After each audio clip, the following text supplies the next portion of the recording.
to galacticconnection.com, one of the most popular blogs on the World Wide Web today for alternative news. Stay tuned for the latest information on our world shift from enslavement to galactic involvement, as well as current intel on any blockages impeding us from our sovereign birthright. Knowledge and self-mastery are key at this time. Our commitment is to present you with the latest breaking conspiratorial articles, off-world messages, exopolitics, cutting-edge technologies and sciences, and also an ever-significant intertwining of spiritual support and metaphysical scope that one needs to dive down the rabbit hole in search for truth with balance. We are truly on the horizon of a new golden age filled with the promise for more love, worldwide peace, and accelerated intuitive skills, where every living being can exist in cohesion and abundance. It is whatever we envision and dream this new world to be. I say to you now, let's redefine the new world to the beginnings of our own precious heaven on earth. Galactic Connection is here to provide the pulse of Mother Earth through an eclectic range of interviews each Tuesday afternoon from 3 to 4:55 p.m. Pacific Standard Time, Station 2 on BBS Radio, expanding your perspectives on how we can once and for all take back our freedoms, our joy, and our connection with our mighty I Am presence. Our intention remains true to connect hearts and minds everywhere in order to obtain global unity and galactic and universal acceptance. Our discussions will continue to cover anything to do with galactic society and our involvement with our galactic brothers and sisters. Our guests are experts in their fields, and our radio shows have been coined as some of the most thought-provoking out there. In addition to our daily blog, which runs 365 days a year, we also offer a realm of healing services such as our world-renowned implant removal processes, our spiritual past life clearings, our galactic violet ray alchemy from Alexandra, who shares in the lineage of Merlin, and other cutting-edge healing technologies. Check our site out at galacticconnection.com now, sending you a wave of light, love, and inspiration, and a personal hug and thank you for listening to our Galactic Connection radio show and visiting our blog today.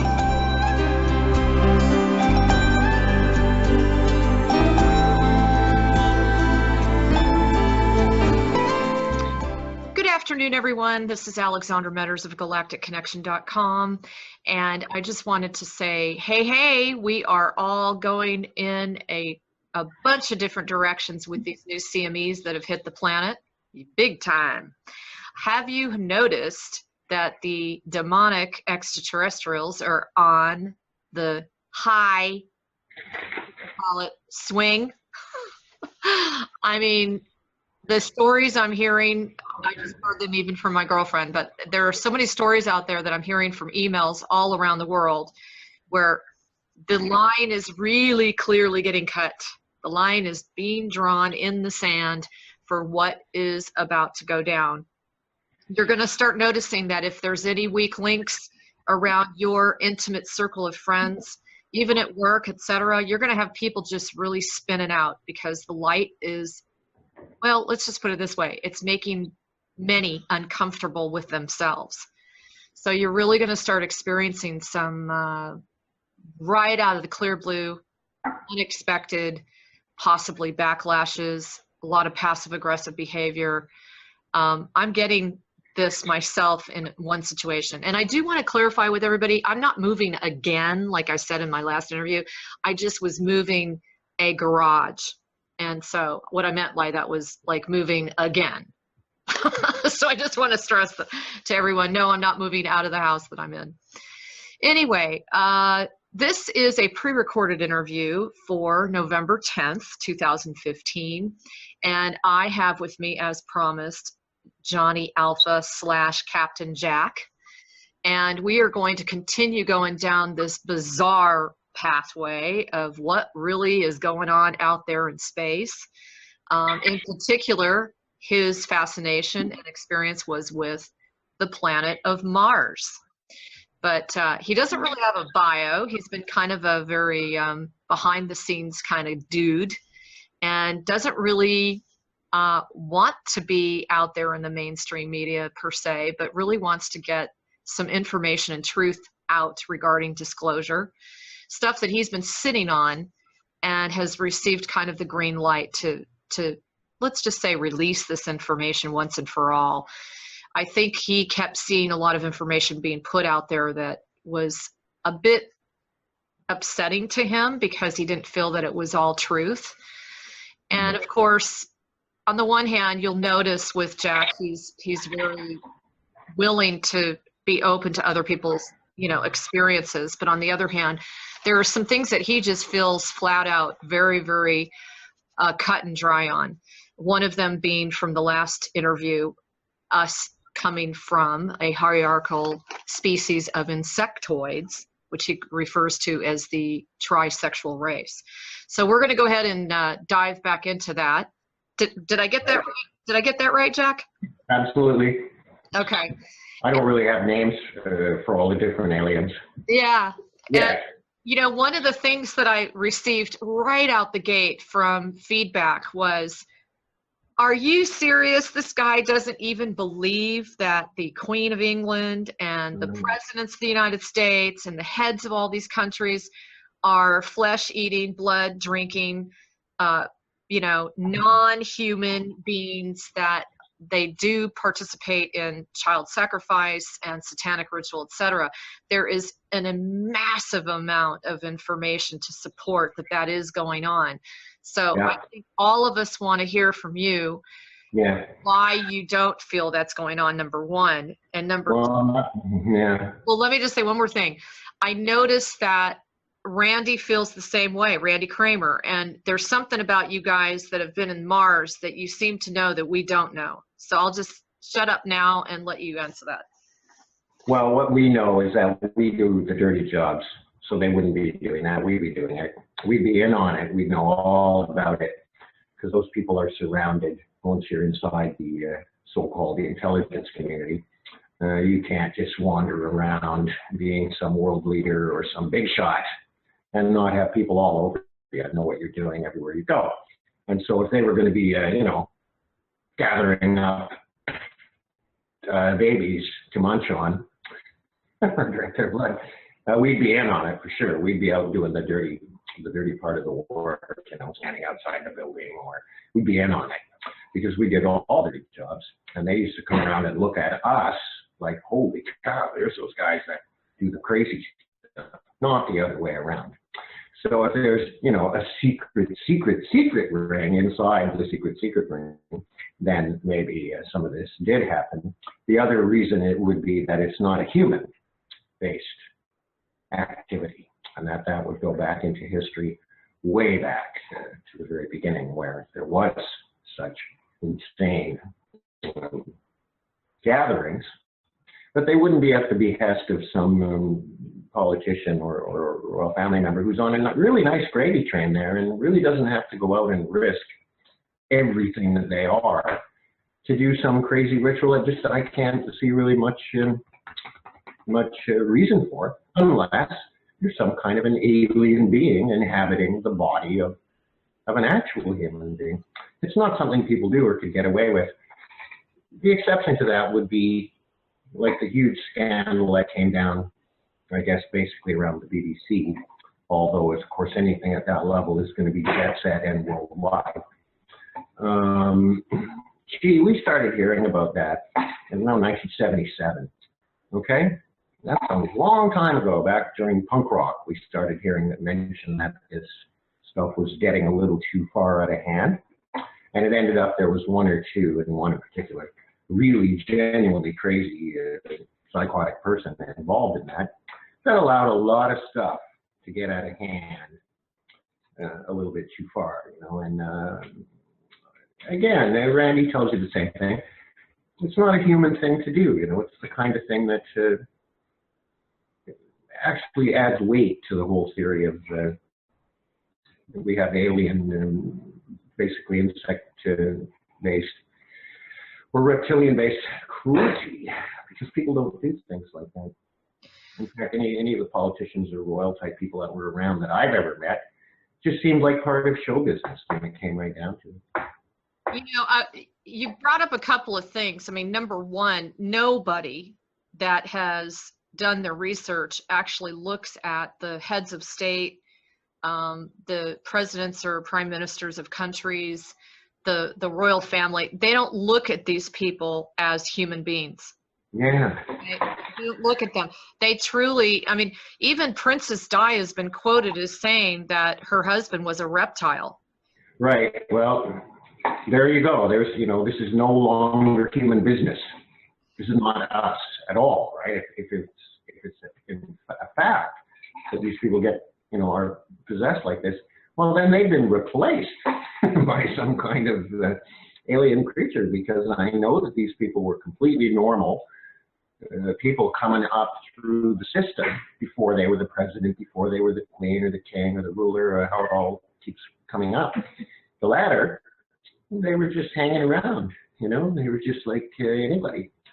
So. Okay, well, that would make more sense that we're talking more semantics here, because right. You guys are being a little bit more literalist, saying, no, if they're a human being, they're not going to be doing that, when in fact, they're in a human being. They're actually hijacking a human being to carry out these sorts of feats.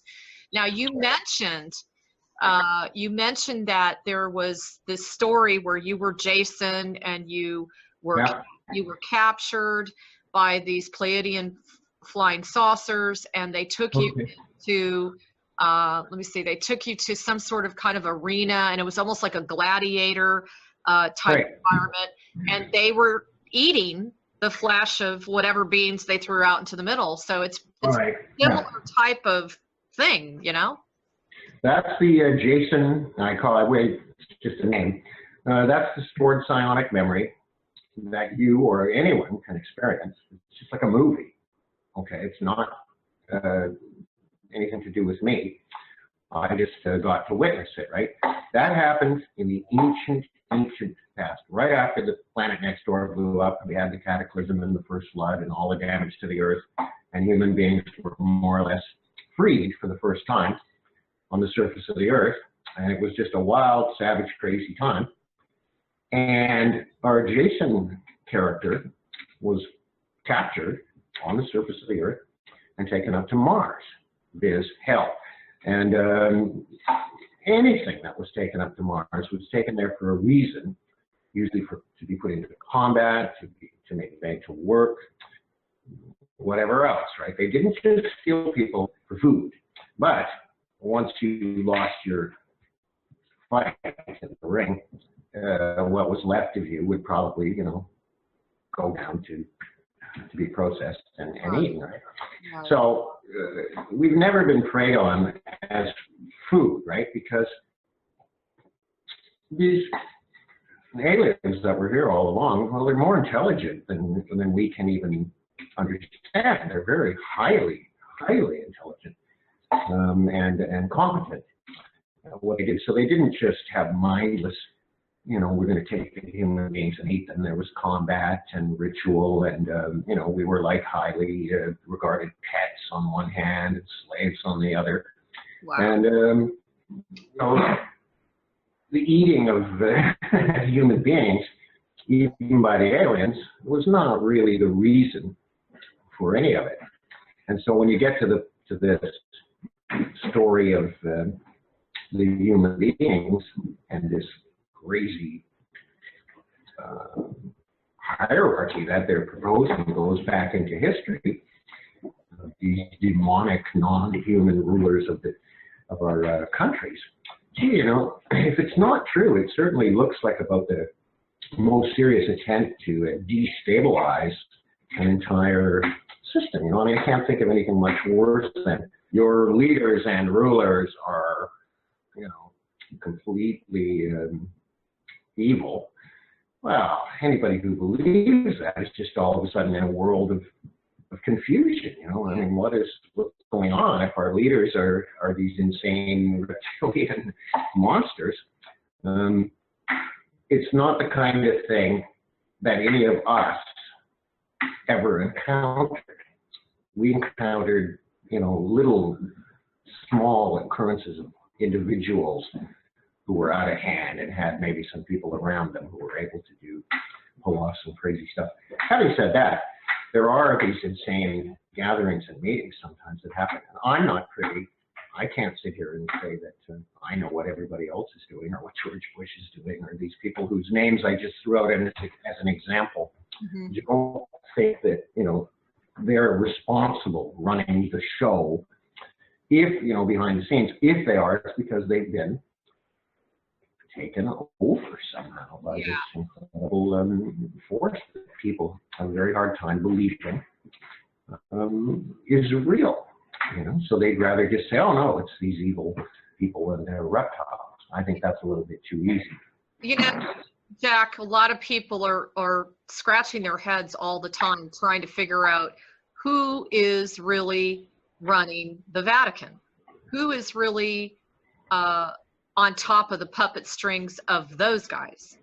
And after my last interview with you, I'm wondering if these trisexual beings that you have been talking about are indeed they're in power and they oversee the Vatican, which basically oversees the planet.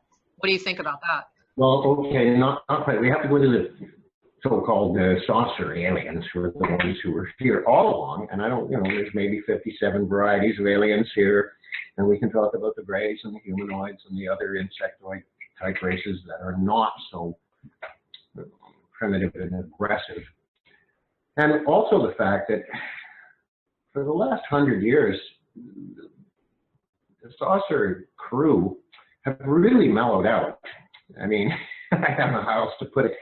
The male alien, when they were asked to leave the system, our solar system in the 70s, right after the Mars mission, they all packed up and loaded up with fuel, and all 30 saucers that were in our solar system headed off towards the Pleiades, looking for their next wild planet that they could make into their home and dominate everybody. Well, that race, going all the way back into history, the last 100 years, we're not really so interested. We're not coming to the Earth as often. We're not snatching people up like they used to do. And of course, all of that evidence is on Mars. Every person who was ever taken up there and died up there is represented up there as a carving or, you know, a statue. And more or less cooled off to a large degree, and deals were made with them, such that when they left the system, the male alien was too old to leave. He was up around 1,000 years old. They lived to 1,000 or 1,200. But his female partner and her other, you know, henchmen, you know, they all took off, right, and left him behind here. They were told they could come back. So there's been communication with these creatures, and they're highly evolved.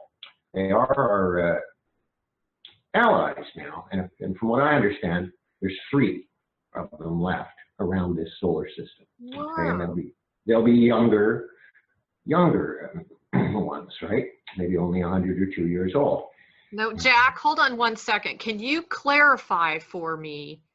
Are you definitely talking about the trisexual beings, or are you talking about the Pleiadian saucer beings? Same thing. There's no such thing to me as Pleiadian saucer. I never even heard anything about the Pleiades until these saucers, which had been in our system for tens of thousands of years, left. And they headed off, and we watched them burn for 18 days, I think it was, before they didn't be seen anymore. And they were headed for the Pleiades, where they're not from, and they've never been. So I don't know anything about the race coming from the Pleiades. This race came from back towards Galactic Central a long, long time ago. They're not from this solar system. They're from a much, much harsher, crueler, dense, radiated, heavy gravity and compression part of the galaxy. And they have a 900,000-year history, they told me, approaching 1 million years of recorded history of them and their kind moving out all through the Milky Way galaxy. So when they got out here, we're out in a wild part of space. And it's just about the scariest part of the whole thing is that this only ended. And in the last 50 to 100 years, we've just sort of slowly moved away from being an absolutely primitive outpost on the edge of nowhere, a wild planet where these things could come and do exactly what they wanted and build up an entire hierarchy. Their whole thing is hiding the past, hiding the history of the Earth, and now hiding the true history of Mars.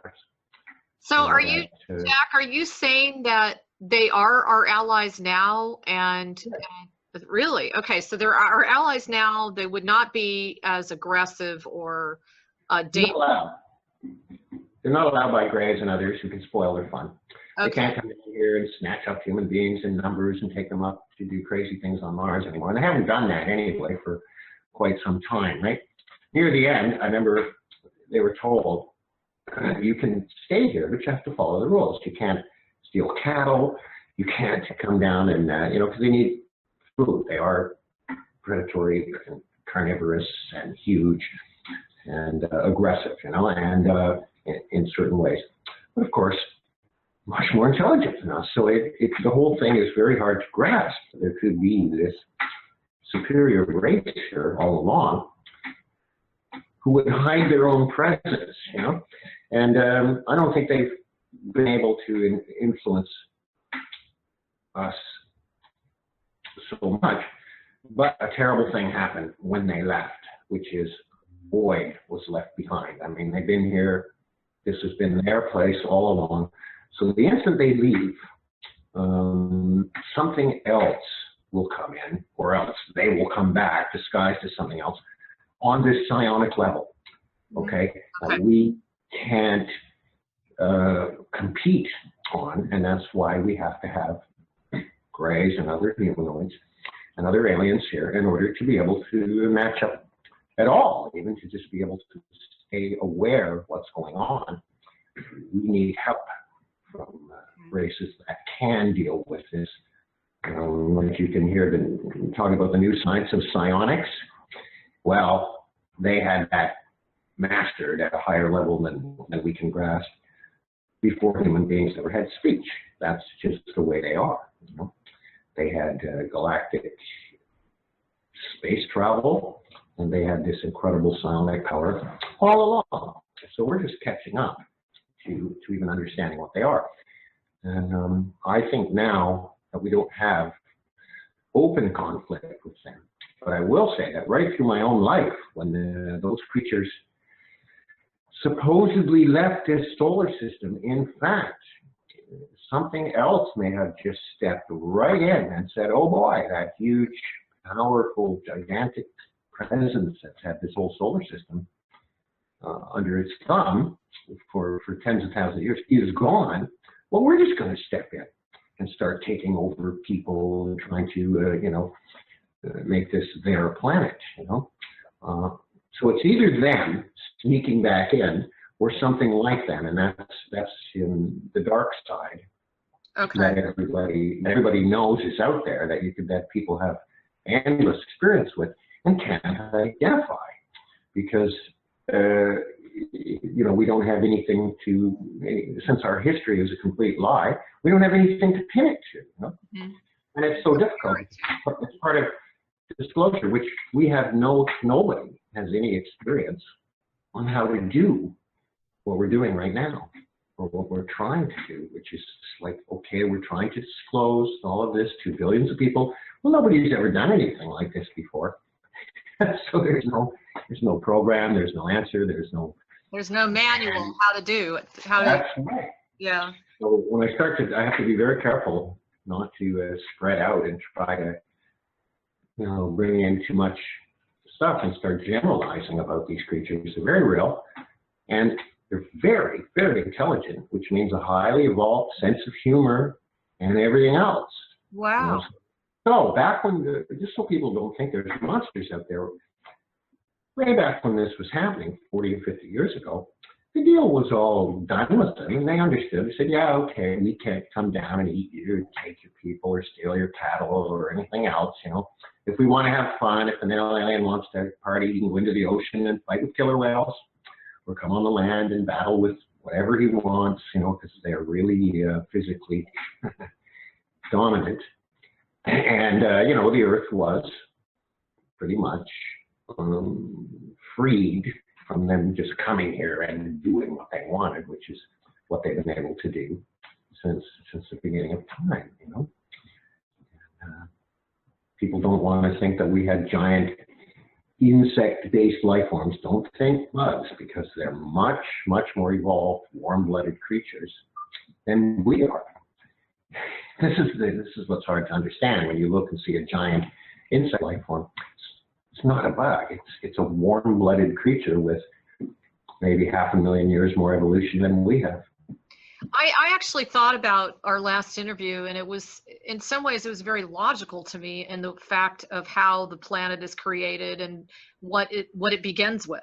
You know, the rocks, the algae, you know, then you have the insects, etc. So I started thinking in terms of that. Of course, if that's not a lie. No, evolution is, of course, real, and you know, all of this.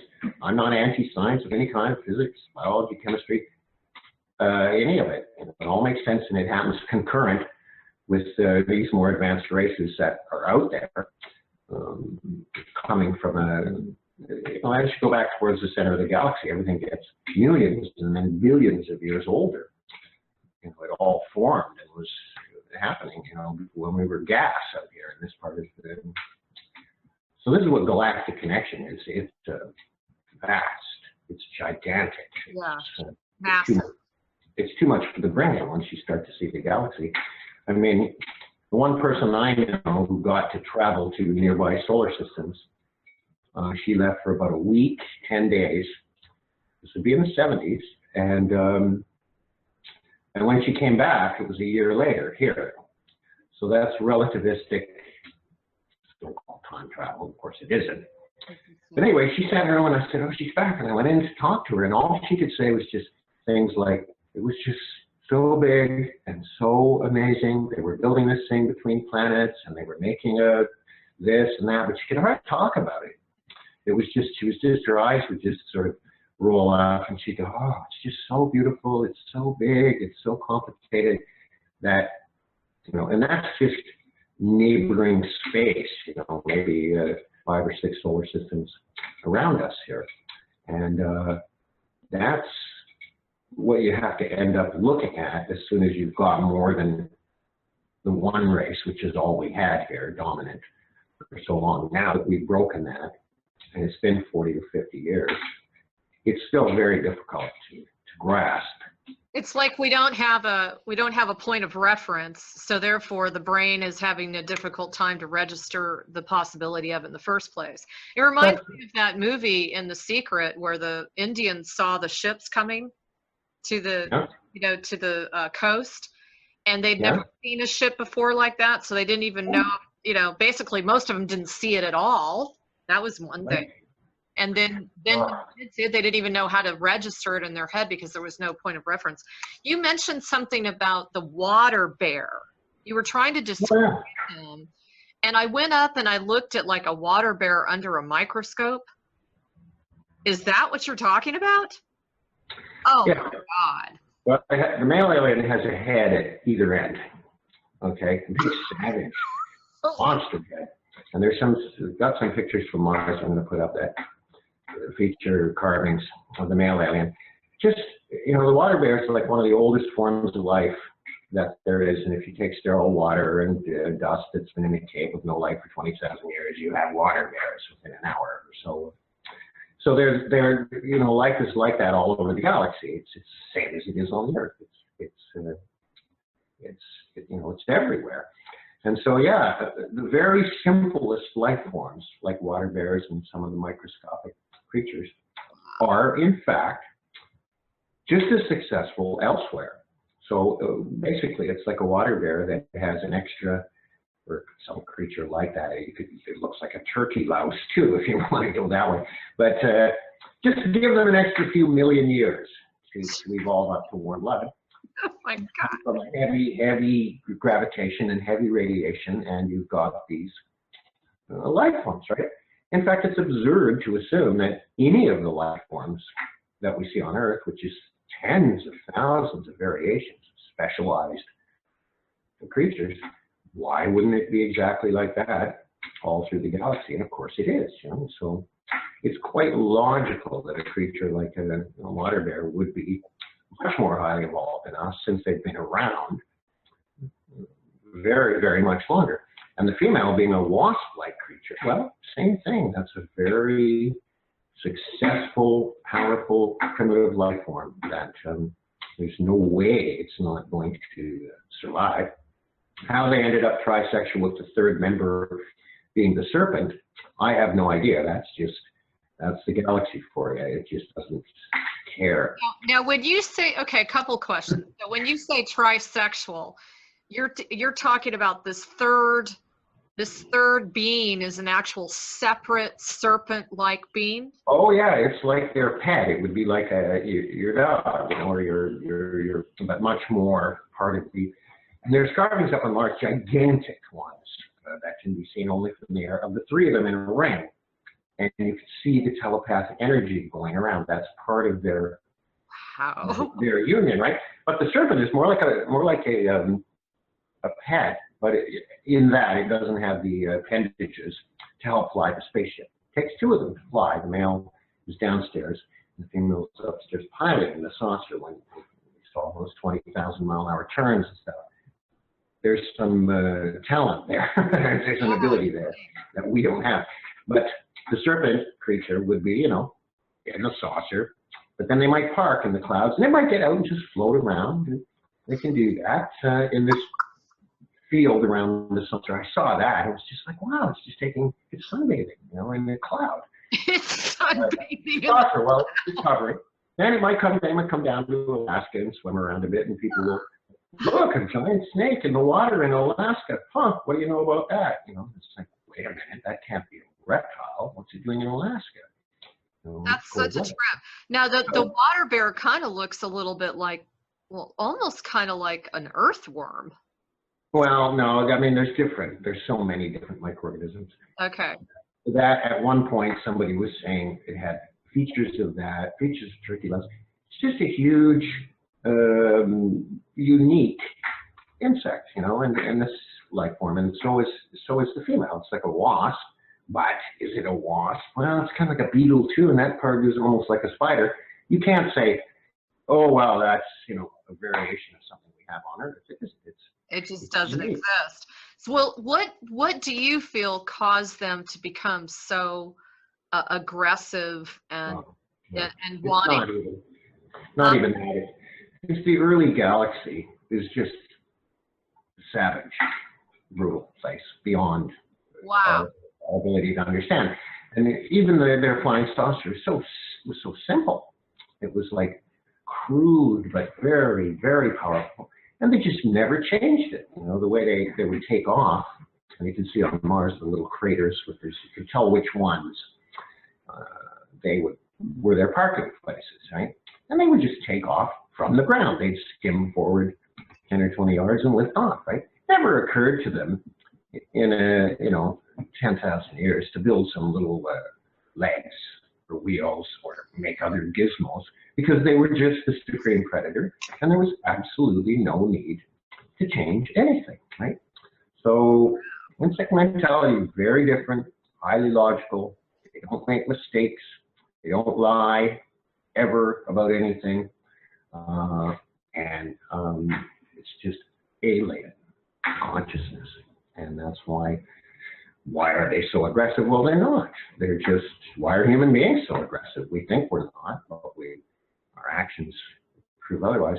They just were at the top of a hierarchy of tens of thousands of different creatures, of which human beings were one. But that leads, speaking of human beings, that I was going to talk about briefly about, just because I've been hearing so much about Anunnaki and the early humanoids and the 12 and the 14 types as well. At the end of the mission on Mars there, where I got to ask a big series of questions of the saucer crew, one of the questions was, what else has been here in our solar system over the last 10, 20,000 years that you guys have been sitting on top of everything? And they just answered that like any other question. They said, oh, these little humanoids were here. That's a separate story. They said the reptilians have been coming and going, and they've had a presence here. And they just show you everything. And these creatures have drifted in like giant space ticks, and you get to see all of more or less the life forms that have come here. over the ages. Well, one of them is just one of the best stories ever. There was a castaway here, a true humanoid from a space traveling race right at the time of ancient Egypt. And this ties directly into the time of, Jason and these early human beings that they have all these records of. Okay, this humanoid is cast away here, cruelly abandoned, dropped off on this planet of fairly monkey-like creatures way back. And he's tall, he's like big. I can't quite remember exactly what he looked like. Might have looked a bit bird-like or just different than anyone on the planet, right? Well, he's far and away the most intelligent creature on the planet, instantly, and big, like feet taller than anyone else on the planet, right? So they're showing me this, and I'm like, wow, where did that guy come from? Well, he was dropped off. He's from the humanoid registry. Well, this guy gets busy and gets everyone working for him like slaves because he's so much smarter and bigger. And sure enough, they build the Great Pyramid. Okay, he builds it just because he's going to show you guys how to build some pyramids. So this will be one of those early pharaohs, and there'll be likenesses of him there looking like weird, tall, and all of these legends of the Anunnaki or whatever. Because what happened is he put that channel or that tunnel up through the Great Pyramid to send a psionic signal off towards his region of space where he thought they'll be looking for me. Yeah. Because he's been cruelly dropped on this primitive planet, Earth. So they build this pyramid, and there's giants working on it, and giant animals, and all of this other stuff that is out there. These stories are out there about this so-called pharaoh trying to send this signal out into space. That's what he did. And sure enough, his friends came and rescued him from the Earth. Well, he's about to leave, but the character that you're witnessing this through, which is like a Jason, an early human being, says, no, don't leave. Look what you've done since you've been here. We can't. You know how to do things. Well, you got to stay here. Please don't leave. Well, no, I'm leaving. But he said, I'll send some of my people back because I've made this bond with you people, and I think you're worth saving or whatever. And away they go, and then sure enough, some of them come back, and we have the tall, early,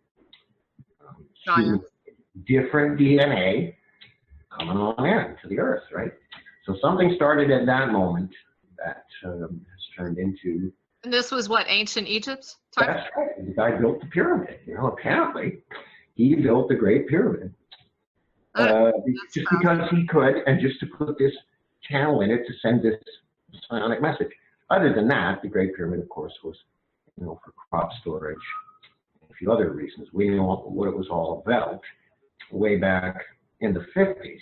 I remember being inside of it, and then everyone was there going, oh, look, this is obviously, and there's a door missing here, and there was thousands of pounds of salt here, and the whole thing was figured out what it was. But it was considered to be a little more important to keep it mysterious, just so that it was tourist reasons. You don't want to. You want to say, "Oh, it's a grain silo." Oh, well, that's not. Do you feel that it had anything to do with a generation of power? What is that? The Federation. The actual pyramids. Do you think it had anything to do with generating power? Oh no. The pyramids were not powered up like the cosmic ray guns. It makes a great story, but they weren't. Early pyramids were for defense, strictly against giant insects, reptiles, wild animals. There was nothing better than a pyramid to get inside, put that top stone in. They couldn't get to you, and you could defend yourself in there for months. Strictly, that's what pyramids on the Earth were for, was for survival. And or storage of crops so that they wouldn't rot, and a few other sensible, logical reasons. Nothing mystical about early human beings. They were not, it would be like today. It's like, let's build a pyramid and power it up. It's like, well, how do you do that? Do you feel that this guy, this so-called renegade guy showed up on planet Earth because he was kind of an outlaw on another star system? No, I think he was a good guy, and the people who dropped him off were some kind of cowboy characters that said, you know, they knew that he'd be rescued eventually, but they were just going to drop him off here because they... It was like an experiment, almost. Not even, I think some crime had happened or whatever. There had been some kind of disagreement or battle, and they were really not having a, you know, not a war, but he just, you know, just over the millennia, we had one castaway here, and he happened to be from an advanced, tall, strange-looking humanoid race. When he got here, he had enough, you know, to just look around and go, oh no, what do I do with these apes and humans, you know? Well, let's build the biggest pyramid there's ever been.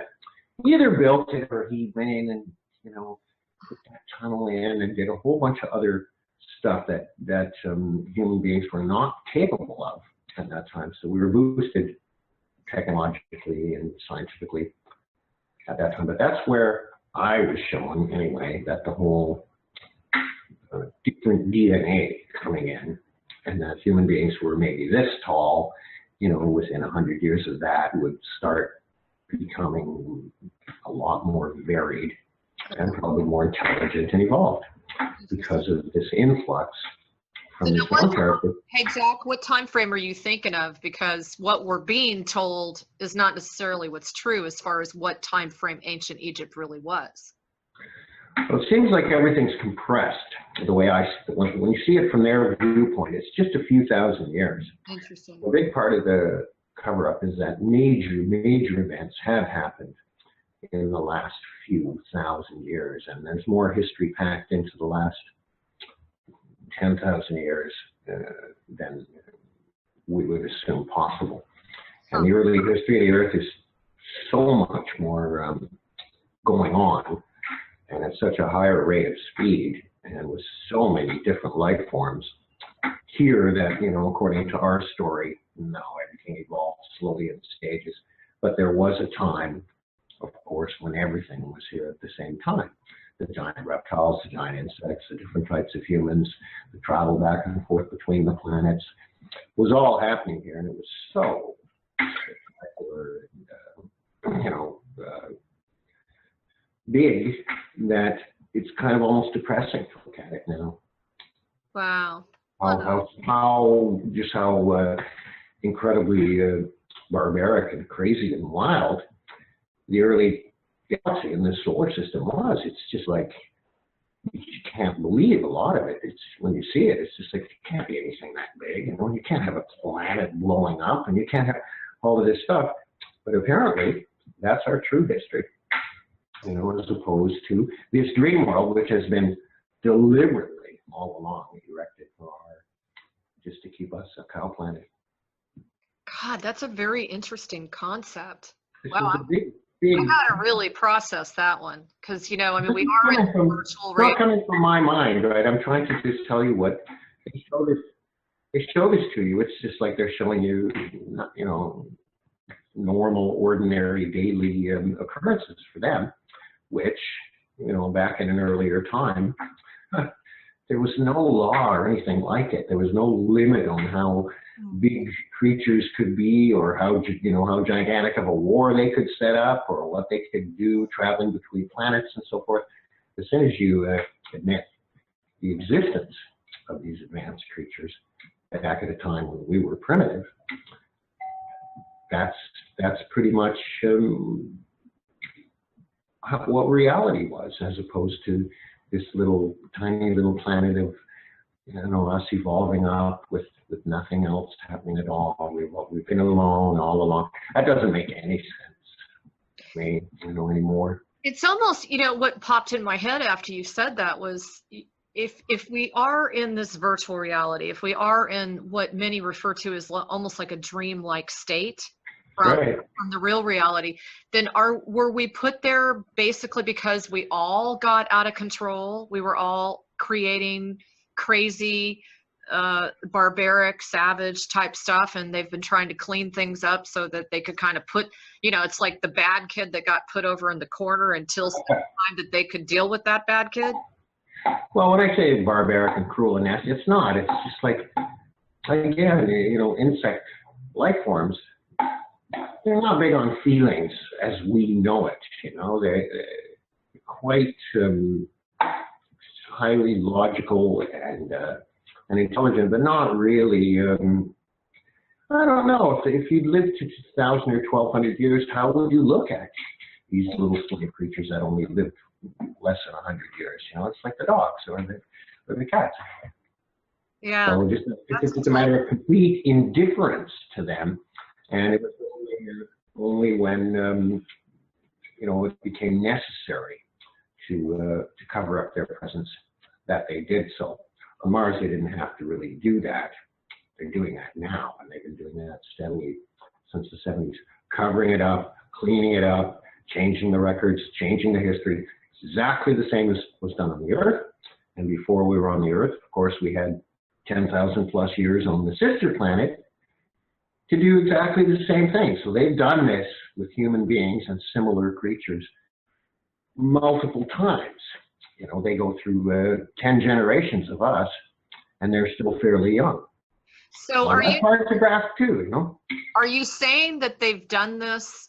Okay, are you saying that all of this cover up is basically ultimately to cover up the fact that supposedly our predecessors were insectoid? Well, no, they just came here. I mean, there's every insect life form that you can name has evolved here. And you know, in the ancient times, there's giant insects of every type. It's just been made to look like there was nobody else here all along. But these creatures, no, they came from somewhere back towards the center of the galaxy. They're spreading out like wasps or spiders from the nest, going out into the woods, you know, and finding a wild planet to set up. They're not from here. They're from an earlier, much more savage galaxy with no law. And I mean, crazy things, flukes can happen. And I asked them, where did you ever develop this spaceship technology? And they said, oh, we found it. What? And I said, we found a ship with a dead pilot in it. And we don't have any idea where it came from. We think it may have drifted in from another galaxy. Oh my God. It had taken tens of thousands of years. And they found this thing, and it had this power module of some kind that they were able to adapt. And of course, that's, you know, not the flying saucer itself was, had the magnet and a few other features that make sense. But they had this other power source, which is the one that'll, you know, blow a hole in the planet or cause a mountain to rise or be able to carve the landscape into something intricate in a matter of minutes. You know, so it's like they could Photoshop the surface of the planet. I saw them do it. That's one of the most unbelievable things I ever seen, because I said, that's ugly what that is down there. Why do you have that? Oh, that's from 10,000 years ago. This tremendous scene carved into the landscape of Mars, right? I said, well, that's hideous, you know. Well, that's how it was, you know. I said, right there, he took this laser type cutting device, well, it can be used as any number of things, and just recarved that whole part of the landscape in 2 minutes flat into this series of life forms, you know, all these evolving, you know, insect and reptilian life forms and stuff. So, well, is that better? And I just couldn't even believe what he just done, you know. So that's what the superior part of it means, is that they really are, you know, 100,000 years ahead of us, at least. That's amazing. So do you have any idea where they are now? They all left, all 30 saucers headed off towards the Pleiades, and the old male alien stayed because he was too old to undertake such an arduous journey. And apparently 3 of the saucers are in our solar system, have an agreement. They don't show up anymore. They don't fly around and get sighted like they did hundreds of times in the past. So Jack, how do they procreate? Well, I don't know. They have a trisexual union where they form a a circle and do their thing, but I don't know. I didn't get that far into their personal life because it's very intense to be anywhere near these creatures. You can't look at them. You'll pass out if you come across one without warning. Wow. They can knock you out. They can make you think you're, you know, they can do a lot of tricks. But they just really calm. They don't care. You know? Yeah, they're apathetic, right? Well, not even. They're just Indifferent. They're just used to, we are the top predator, and if anybody wants to take us on, go ahead. We have no secrets. We don't lie. We don't. You know, it's very hard to explain how a creature like that would just be absolutely indifferent to large events in our life. You know, So oh, well, those planets are wrecked. Let's go find another one. You know? So there's no other species or race that can kind of take them on. Well, that's what happened when the Greys get here. So I'll just go about them for 1 minute. Okay.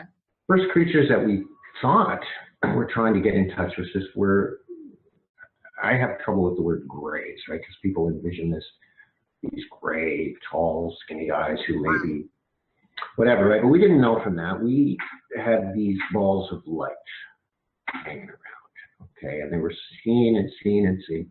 Turned out they were trying to communicate, didn't understand whether they were like a probe or a means of some other race that may have been very far away, keeping an eye on this place like watchdogs, or whether they were a separate life form, right?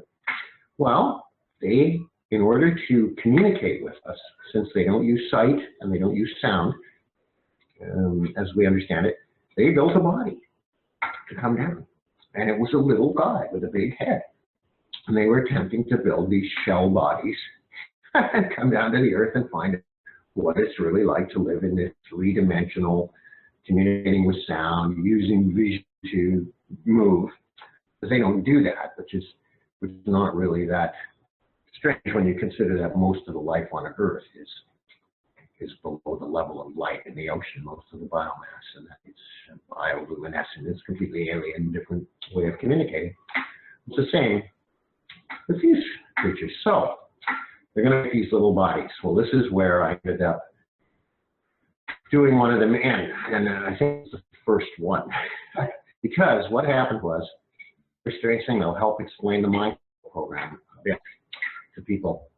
Because I was at a friend's place in the living room, sitting on a couch like this, and I was dozing.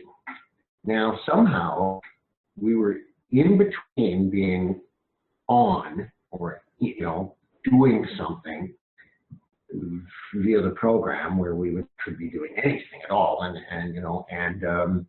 being part of your normal life, where I work 6 or 8 blocks away, I'm at my friend's house, I live a mile away, etc.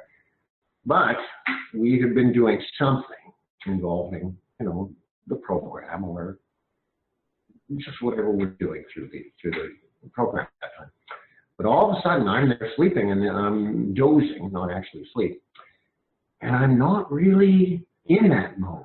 I've gone back to, I'm going to get up and go back home and go to work, and I'm not really conscious of aliens or any of it. That's the other half of the way the mind control program works. It's 2 separate worlds. So I'm dozing. All of a sudden, there's something there coming across the room at me. Just coming right at me across the wall, across the room. And I'm asleep, and I wake up, and I see thing about 4 or 5 feet away coming right for me with great big eyes. And I don't know what it is. It's got a great big head, and it's about only this tall. Well, there's a fireplace right there, and this thing is coming for me. I just grabbed my poker and kill it. Without one thought, in 2 seconds, I just went, bang! And it deflated, fell down dead. But it wasn't a real living animal. It was something they had built. And they were trying to come, and I don't know how much that did. But that was just shocking. It was over in 30 seconds. Like, well, what was that? And it really looked creepy. It wasn't finished looking, hi, I'm a cute little ET. It was just some kind of thing with a head and eyes coming straight at me, you know? And out of nowhere, when I was waking up, well, there happened fireplace tools. And I just, what is that? And then I suddenly realized, oh, I've done something there that is from the other world here. And there was great confusion for a while. Well, whatever that thing was, it's a construct, okay? It's not like you killed a real alien. It's something they were building to try to come down to interface with human beings. So they're separate from humanoids, I think. Actually, Jack, that is in alignment with one of the most popular interviews on the internet from 1947 Roswell, when they interviewed, what was her name? Airl, A-I-R-L. Right. She was alive, for 3 days, and they interviewed her telepathically through the nurse that was there. And right. The only one she would speak to. And she basically said the same thing, that the consciousness would literally be extracted from that so-called gray being at an appropriate time. So that it was just it was used for some sort of purpose to kind of be an intermediary. Not from Roswell. This would be maybe years after that, but they were building these. This is probably separate from Roswell because it's a lot bigger. But then I hear around the same time that one of the super soldiers has met one of these things. Okay. Oh. Now, in his account, he goes, he hears something in the house. So it's right in his house, just like it was when I woke up and it was there. He goes through the house and he hears something, and then finally he opens the door, and there it is, standing right there in front of him. And he went to do something, and it just grabbed him by the neck and said, oh no, the last guy took a fireplace poker to me. You guys aren't getting me this time. So maybe that was the second or third one of those things that had been constructed and been sent down here to try to communicate. And they had found out that even, if it was me or somebody who'd been up and they'd had dealings with in the past, and I understood what they were doing, all of a sudden I just react like some kind of other creature. Maybe they started to realize that we had a mind control program going on here, and that the people they were dealing with were just taking the information back and offloading and weren't really who they were purported to be, which is one of the things that, just makes you so angry when you find out that you're doing all of this stuff and then it's just being taken away. Now, wait a minute, clarify. Are you saying that the Greys recognize this? Maybe. I think eventually they finally realized that the people they were dealing with, like myself and the other people that were doing the actual interfacing up on Mars or on the Earth and doing the dangerous stuff and the crazy stuff and the highly intelligent stuff, were just in a program that offloaded to people that they did not and were not aware of who they were talking to. And they didn't like that. They went, there's that military compartmentalization again. That's causing all of this confusion and trouble. As these people behind the scenes are just, oh, we're playing a little chess game with the aliens here. Well, no, you don't. It's win every time. And they look at you like, why are you being such idiots? Do you think we can't see what you simple little creatures are doing? But no, they were going to play games, and have the mind control people do all of the work, all of the hard stuff, all of the dangerous stuff, all of the missions, and then just take it all away, all the information, all the profits, all the glory, if possible, and just throw us back down, basically under the street, which is pretty much, succeeded in my case. Well, it's very interesting you bring that up, because my last interview talked about this with the current veterans, the current men and women that are going to be called to go overseas to fight in this so-called war with Syria, that they have absolutely no intention whatsoever of backing our men and women up. And in fact, it's getting so bad now that they have very few, if any, I'm going to say, benefits when they get back from wartime. So I just want to kind of throw that in there because it's totally in alignment with what you're talking about. Now, you were part of this program for how many years? Well, it hasn't stopped, so I'm in year 60. Wow, that's right. Because once you're in it, you're never out of it, right? Oh, no, and you'll never get away from ET in the first place. You can't. It will never leave you alone again. The minute you're, by the 50s, end of the 50s, I'd seen, and we had, the first actual contact, I guess, didn't happen until in the 60s. But there's no getting out, of course. I mean, there are periods of more visible, all of the showbiz and all the other stuff that I'm not really going to talk about is one thing. But once you get far enough in, you might do a whole bunch of stuff in 3 months and say, there, we did all of that. But as far as anything to do with ET, well, there's never been a schedule on that for anybody. It's just when it shows up. It shows up. That's it. It's 100% priority until it's over, and it really doesn't matter what you think. You will be called back in. And in fact, they've showed up, and I've just gotten up and walked out into a field without knowing why I was doing it. Wow. Because it's time to do something, And once Greys and other races like that are involved. Like I say, I mean, I don't know what Greys really are, because we had this energy-based creatures here in bodies that they were building to come down. But then, just before the Mars mission, for example, I went out and up into this ship for 15 or 20 minutes, and there was 4 or 5 different humanoid and strange-looking other creatures that I have a hard time remembering. So Greys, this, that, Pleiadians, I refuse to join in the name game because when these things, when this information actually ends up coming out, there'll be a real name. And all I can say to that, well, the reason I don't care about the names is they got them all up on Mars.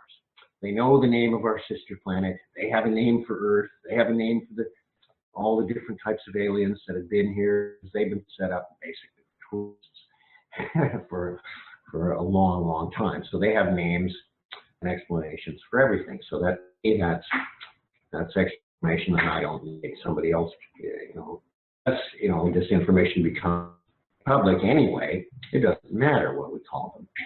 But if it ever does start to actually disclose itself, then all the names will be there. Interesting. Now, so are you also saying that once the extraterrestrials have made contact with you through something like the space program, once they know that you are fully more aware, or you've received the information as to how things kind of work within the secret military program and that kind of thing, are you more apt to be contacted and be, called into these missions on I mean, it doesn't matter what age you are, right? Well, it does. You can't go up on Mars, pretty rugged. You'd have to be in shape to a mission like the ones we did. But that's interesting, because something I forgot to mention before was they had a name for me before we ever went up to Mars and we became Alpha Johnny, Alpha Joe, Alpha whoever. I was the Grub. The Grub. The Grub. As in, the Australians, who were the only ones really watching at the time, were amazed and amused, I guess, that the human beings chose to send a grub, a child, up into space before they sent a fully grown human. Ah, right. Okay? So it's like the Grub. They sent the Grub up, right? So we're up there in this jet trying to leave the atmosphere, explodes, and we fall, and it's a sausage track in a stem. Later, I'm up, I'm orbiting, and pulls right in. It's looking right at me. It's going, it's the Grub again. It's that Grub, because that's what children are, to have grubs. What a trip. So I was I'm the groovy grub worm, apparently. And I didn't find this out until years later. It's, well, the grub, what's he doing here? You know? What a trip. So, Jack, do you feel that because you were supposedly the first youth to be sent up there? That's the right word. Okay. Are you kind of like the special golden child according to them? No. No. I'm just the grub. You're just showed up there. Possible, right? And all we're doing is protecting the $1 million astronauts. You can't send somebody with all of that training and protocol and connections up there when the mission has 75%, 8% success. And sure enough, a couple of them, the jet tore in half. You know, another time, and get the results we wanted. You know, and for all I know, somebody else, some other kid, had been sent up there and just worked up, and you'd never have heard about it. You know, so it was very. We have to do this now, this week. Here's the shit. There's the person that we can get 40 pounds up there, 50 pounds. You're going on the monkey, and because it won't push them every time. That's simple. It had to happen. That's amazing. You know, now you brought up a really good subject, and that is, you know, the astronauts, and 75 to 80% of the missions are successful. You know, there's so many people out there that are disproving that these launches, these missions, these rockets, whatever you want to call them, have never successfully so-called left this location. Now, what would you say to that? Okay. No, that's not true. But the rocket, not quite, but the rocket technology has been obsolete for decades. And, you know, I've tried to get NASA off the hook today, whoever's out front, right? Well, somebody has to do it because disclosure tried in the 70s and 80s and kept pushing for it, and it kept failing. And so somebody has to keep up this front for the public. So the rocket technology, we're not going anywhere ever in rockets. And you can hear all the modern. I ignore a lot of this stuff because there's people out there now that you interview and that I sit and watch and go, wow, this is where it's at now, you know, and what they're doing, what they're flying around now. But it was already obsolete by the 70s. We went up there in a small rocket in the 60s, and that had to be highly specialized. We launched at an exact moment when we were absolutely the closest to Mars that we were going to get for decades or however that worked. And with incredible speed because of incredible fuel and timing and everything just ticking through and perfect. Then we could get one small rocket with no extra stages or weight or any of the features of the big 3-stage rockets. We could get there, and that was in the 1960s. So the big rocket is never going to get us anywhere. You know, it's interesting, Jack. I just interviewed Mike Harris, and he touched upon this from a different perspective. He was saying that all of these ICBMs and missiles and all this hype about the Cold War and all these nuclear weapons that have been getting stashed and you know, compiled and that kind of thing. He was basically saying that the majority of them didn't even work. That could be true. You know, that he already has very, very specific intel to prove that many of them were just stage performances. So right, a huge budget. What you're saying. Well, this is what happens when you have a secret agenda going on, like we've had for so long. Yeah, I mean, they have to keep front up. So yeah. Do it. We'll make it look like one. I say you can watch science fiction movies going all the way back and get a better idea of what's going on than you can from the news. And it's all done in just layers of people who know and then don't know and just do their job. And you know, as you know, the military has large amounts of money contracted out. Yeah. I get into stuff that I don't feel qualified to talk about. So right now, let's go back to the rocket that you were in the 60s. Can you describe it? Was it, how many seats were in it? How tall was it? can you tell us a little more about that? Well, I remember at the time, okay, we're going to build a rocket to go to Mars. Well, why? Because this moment is coming up when it's optimum, closest point, and we'll be able to get there in a short time. Well, it turned out that any shop in the world could build an airtight metal tube. Okay, that's the rocket. Put 4 little wings on it. Okay, 4 little wings. Don't have to be very long since they don't have anything to do with aerodynamics. They're just to hold the rocket engines. And then you have a little jet engine on each wing. Okay, a little rocket engine. It's reversible with a little electric motor. Now you're putting on the brakes. Turn it off. Turn it back on. Now you're going forward. So that's done. You could build that today. Just with scrap metal, basically. That's how simple it is. But you got to have those 4 rocket engines. Well, the fuel costs more than the ship many times over. Right. If somebody's going to go up there, like in that recent footage I saw where there's in 1973, it shows these people. Maybe they did. Maybe they took a 200-day journey up there or something. They're holding up a sign saying it's day 100, it's day 102, or whatever. Well, with us, it was day 2 and we were there because we were going perhaps 100 times as fast as them or 50 times as fast and at a shorter distance. We got there too sweet and had to put on the brakes, in fact. And that's because we were burning fuel that had us going an absurd velocity. And we left the atmosphere at 20,000. What do you mean an absurd velocity? Well, we left the atmosphere at 20,000 miles an hour, dropped off that Navy plane right up as high as they could get us.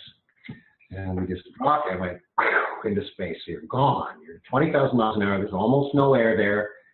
Boom, 20,000, 40,000, 50, 100, 250,000 miles, 500,000 miles an hour. Gone, okay? Now, of course, once you're out in space, it doesn't seem like anything's happening at all. You're just silent and just coasting. And so, well, I guess everything's fine. We're going, there's the cross, no computer needed. I don't think we can go anywhere else but Mars, and there it is. May as well go to sleep. And that's it. Just a 30-foot long metal tube with me and my buddy flying it, same guy who flew. And you're saying it was electric motored? Oh, just to turn the rocket engines around? To see, now your thrust is this way. To put on the brakes, if you're going 500,000 miles an hour, you've got to slow down. Mars is going to, gravity's going to pull you in and you're going to orbit. But you do have to slow down.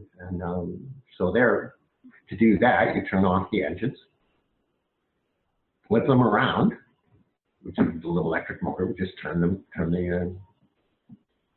jet engine around on the wing. Incredibly simple design. I probably shouldn't even be talking about it today. It's just like somebody sitting at home going, I could build that, you know? But could you afford fuel like that? Never in your life. You know? What kind of fuel are we talking about? I don't know. I mean, it must be pure nitroglycerin almost. It must just be the hottest, most explosive fuel ever invented, ever refined. You know what they say? They say that, many say, anyway, that supposedly you don't need fuel. Why would we need fuel to fly an apparatus of some sort? Right. What is your well, that's a whole other, that's the technology that I'm interested in hearing from the new guy, people about. It's like, what are they doing now? You know? But we got in a rocket in 1963, and it just was gone from the atmosphere in 5 seconds. And then we just felt nothing the rest of the way there. It was just, you're going 500,000 miles an hour, but you might as well be going 50 miles an hour for all that you know. And of course, you know, you get there and that's orbit happens naturally, swings you back towards the Earth and back in about the same length of time. So quite simple with, you know, the fact that you have to have this fuel, or it's going to take you 200 days or something ridiculous, you know. And you also have to leave it exactly the right time and with all the exact right calculations done so that you'll maximize your speed and minimize the travel time. And that's what happened. We orbited once. We were planning on orbiting twice, but there was so much going on the surface I just said, no, we don't know if they can shoot us down or something. Look at all that stuff going on, you know? And we're filming, so that film's out there somewhere. Just a little clip, and I just said, no, don't orbit a second time. Just boot it out of here. So we went all the way to Mars, orbited once and went, wow, and came straight back. And we were just young, you know, young men. I'm 63, we're talking, you know, not far away from 10 years old, 12 years old. Although I have to go in, you know, in my own story someday, how I've got extra years tacked on. What do you mean by that? No, I've got 5 extra actual years, not time travel years or coma years or other things that I've had trouble with in the past. I actually was born 5 years before and kept, you know, kept small, kept away, kept out of school, kept, you know, so and instead of 1950, I'm actually 1948 or 9, and I'm because of the crazy mind control program, I've often had trouble thinking, well, wait a minute, why am I having early 40s stuff that I seem to know about here?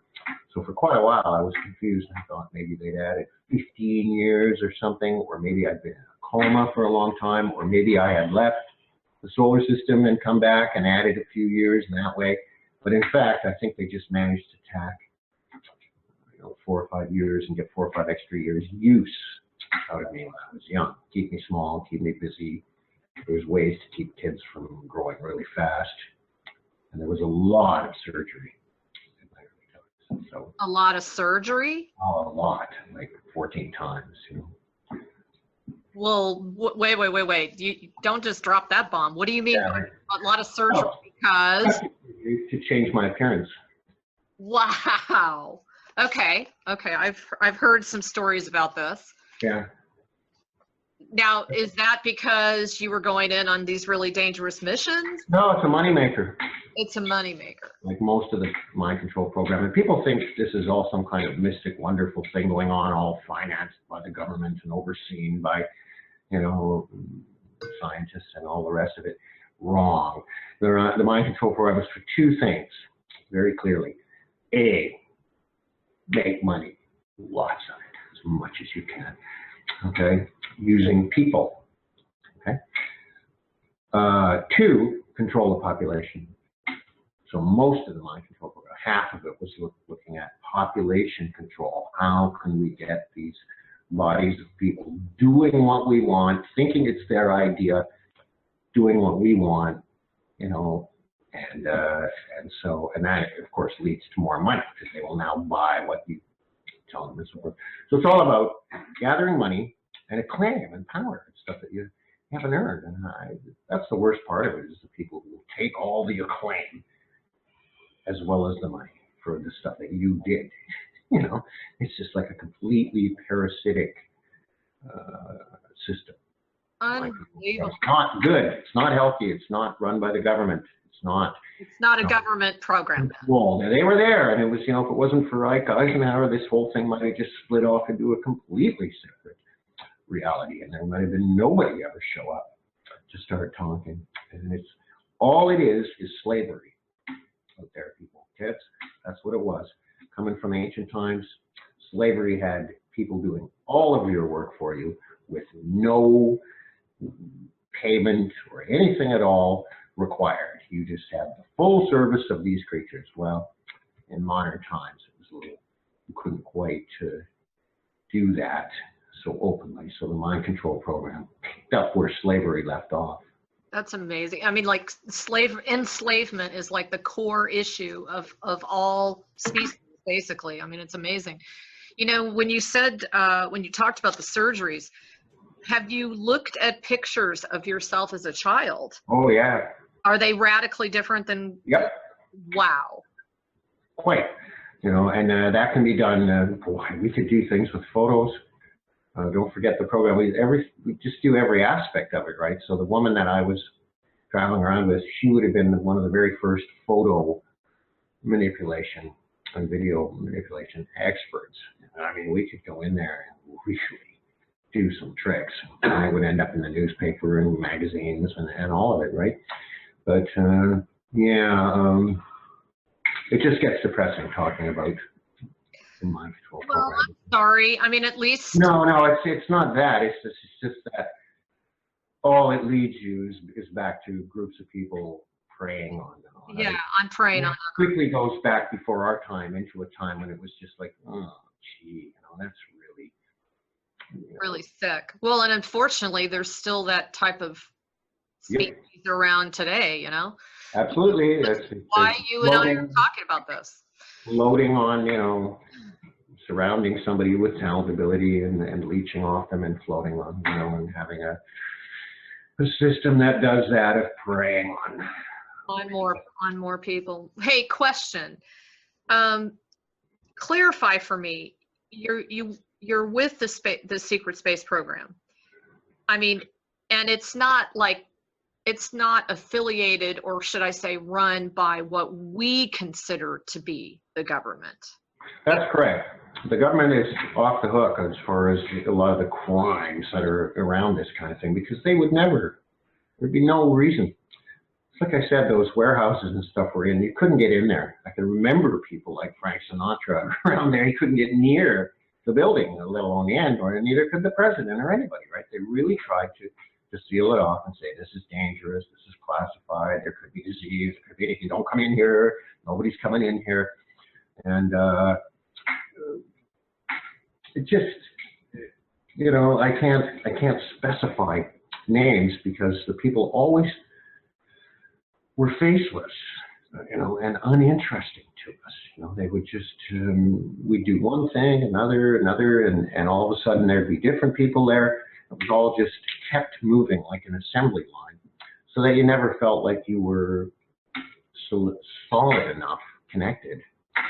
And a bunch of the characters that I was died, and I would disappear off to the next one and the next one, and then somebody else would assume this character and go, and I'd go and do the next one and the next one. So I ended up so far away. I ended up 10 characters away from where I started out. Wow. So this becomes a profit machine. Did you keep your memories intact? Well, a lot of it, but it gets really deep when you go far enough back into, say, the 50s and say, oh, I remember in 1957, say, deciding to forget a whole bunch of stuff, like consciously, because when you're young enough, you can do that. You can say, oh, that was unbelievable, that was horrible, that was like a concentration camp type memories of really nasty stuff. You're going to ditch that consciously and say, whoa, I'm not doing that. I'm going to school. I'm going to have a normal life. Forget all of that crazy crap. And then it goes to the next level and the next. And sure enough, that is forgotten. But then when you start to remember things, you remember, wait a minute, I decided to forget a bunch of stuff at that point, and then some of it comes back, and then other evidence comes back, because there's all kinds of cracks in the program. It's not perfect. They just sort of force it through, and if necessary, we'll use violence in order to shut you down. But mostly, it's just allowed to just, you just get left to your own devices, much like in the military, where no matter what you did for a period of 6 months or a year, nothing comes back down to you. The information is offloaded, it's compartmentalized, it's taken away, and you are done. You've got your $50 for that day. It doesn't matter if it turns into $5 million or the most important thing that anyone ever did. Someone else is there in possession of it now. Right. Some family or group that never did a thing. They're just more or less set up there with the money, and this is what has caused so many problems in this whole disclosure and everything, because of course this kind of system doesn't fool aliens or the creatures on Mars. You start saying, oh, well, I'm part of this group and that, and we are affiliated, and they're just like, no. We don't care about any of that, and your little earthling. Well, plus they can see right through it, right? Oh yeah, they're more psionically accelerated and tied in with that. I was going to ask you too. I mean, how does the only thing that we seem to know is, like, let's say MJ12. Okay. Yeah, I'm looking at that face that you're showing me right now. Are they even anything to do with this? It's way beyond that, is it not? Explain. Say it again. Well, you know, you read a lot of nefarious stuff about the MJ-12. What is it? Oh, the majestic. We never had names for things. I didn't know what MK Ultra was. We never called it MK Ultra. Do you think the people that are running this program are even on World? I have no idea. That's coming in from. I'd have to think about that. I was just going to say that, you know, one thing that we haven't talked about at all is doubles. Yes, I would love to discuss that. Wow, this is huge because it's a big, big subject out there now. Okay. First of all, Paul's alive. He's okay. But other people. Okay, you're talking about Paul McCartney, right? Okay. But he's fine. But doubles. Well, this has happened to me a couple of times, maybe 3 times, where for different reasons it's been done. Either to steal a huge character that's worth a lot, they just go over there, take his house, take his home, take his property, take his family, and you go now you're here, right? Or in my case, a couple of times along the way, I just said, that's enough. I can't do any more of this. Right. Too much, right? And because it's been going on and on and on, right? And they don't pay with crap, right? It's not worth it. It's really a terrible situation. So it's like, no, I quit and get me out of this or whatever. So at one time, I recall being out on an airfield with airplanes running and landing, and there was alien presence there. And some kind of a DNA switch went on where I said, good, I'm getting out of here, you know, and somebody else went off, technically as me, and they actually had a little DNA sample there that they did a clever switch. So you think you can't fool aliens? The really cunning human beings can, you know, and did. So that happened, and another time there was a double when I was a kid that I was showing, when we were both about 6 years old. There was people around me in my family and in the situation of being deep enough into the program. I would say things like, look, you're a decent guy. You don't belong in this family. Get out of this family now. You know, leave any way you can, and we'll get somebody in to take your place. Okay? And they would leave, your brother, your sister, your friend, somebody you've known, and someone else would come in and take their place. So this kind of thing goes on at different levels, but at the level where we were, it was quite possible, right? Now you hear this in, you know, conjunction with celebrities and so forth. That's difficult to do. You know, it's possible if you want to take over a celebrity's identity to learn their whole thing and buy the character and go do it. This was for different reasons. This was for reasons of, this is too much. You shouldn't have to do this. This is get out of here any way you can, right?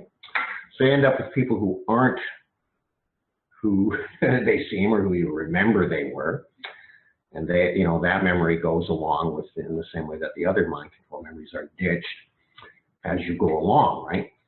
Well, in my case, they started coming back 17, 18, 20 years ago, but things kept happening at the same time.